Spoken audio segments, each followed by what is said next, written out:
One of our leadership code statements is here. It said, next one. There we go. Correction is for my protection and direction, not rejection. It's one of my favorite statements. It's one we just added to the leadership code because we just thought it really helped sum up where most of us are. And just taught on this yesterday in our lead steps, and it's good to hear it again because it's not just for y'all, it's for me. I always say that. And I was thinking about why we struggle with this one so much, of not understanding correction.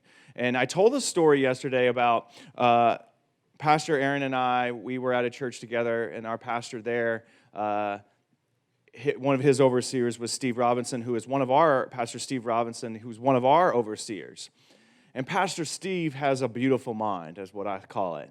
Like, he just sees things, and he always has 10 things, or 3 buckets, or like he's always thinking of he's always thinking of something. He always had, and so what we did is we would have him come in for a weekend, and then we would go out to brunch before he'd get back on the plane to go back to Louisiana. So we would go to this little place that has brunch, a seafood place, and he liked it, and we're getting our brunch, getting our waffles and our sushi at the same, you can get it, it's great. Waffles and sushi, what a great combo. Come on, that's what I'm talking about. And here we are, he brings out a list of 10 things, and he starts to bring out the list of 10 things that he noticed around the church just on the weekend. And the first thing had to do with worship, so the worship pastor spoke up. Well, but let me tell you why it was like that. So he started to kind of defend and he wanted to explain. All right, okay. The number 2 on the list. Then the next guy, the guy who's over, operations, he explains why everything was like that. And the third thing was about, kids. And then I explain why the kids' church is the way it is. And then the fourth thing is about something else. And Pastor Aaron explains why, the things are the way they are. And finally, he has that list. And he's like, well, I guess y'all don't want to hear anything from me. So I'm going to put the list away. And so he puts his list of 5 through 10 away. It could have been something we actually could have needed. But I wanted to think about, why did we feel that way? When you're a child, things happen to you that cause you to remember.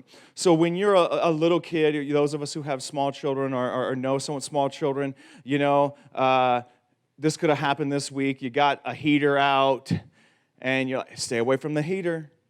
Don't put your hand on the stove. The old timers used to be like, just let them put their hand on the stove one time, right? Y'all know? Grandpa, they used to just let them do it one time. They'll never do it again. Why? What are they thinking?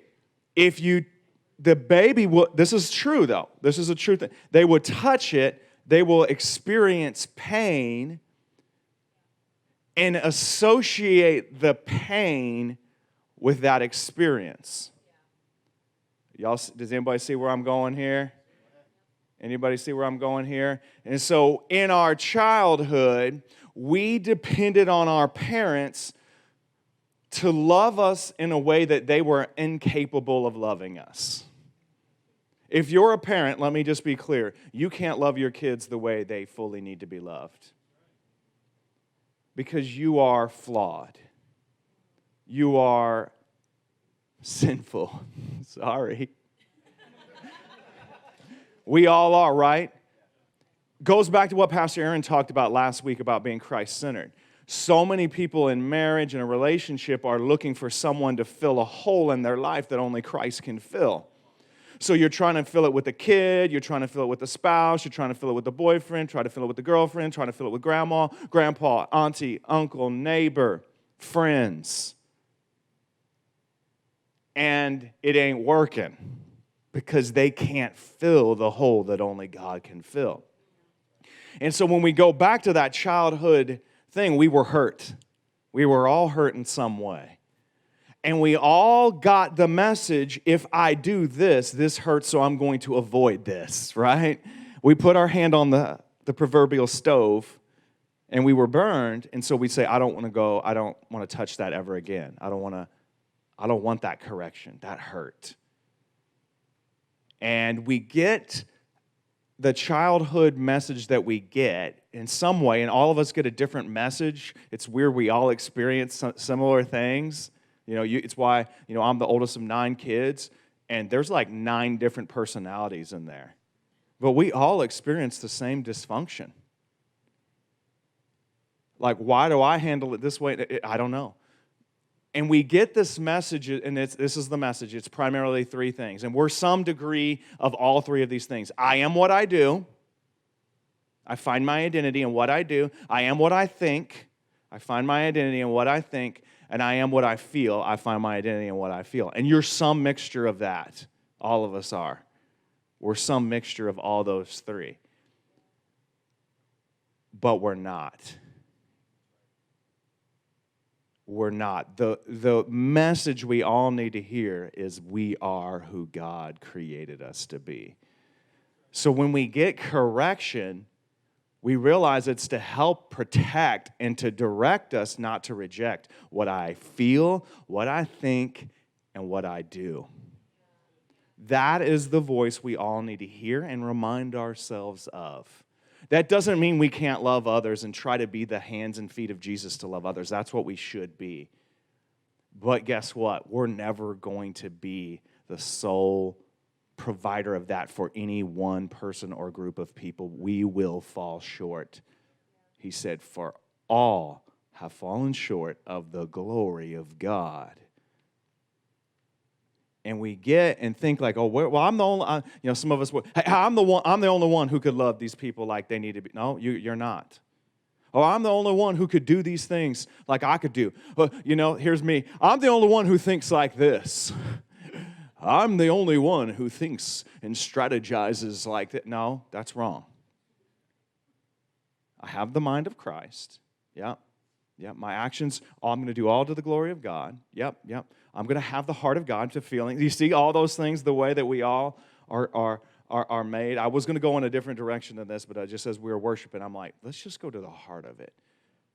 Let me look at each one of you and say, you are loved by God. He loves you. It's okay to not be okay, but it's not okay to stay that way. All right? That's why we embrace correction, because the Bible says that God disciplines those he loves.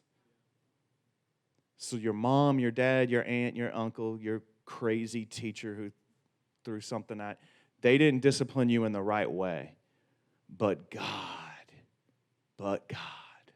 he loves us enough to say, come on, child, get out of that mess. Get out of that mess. Come on.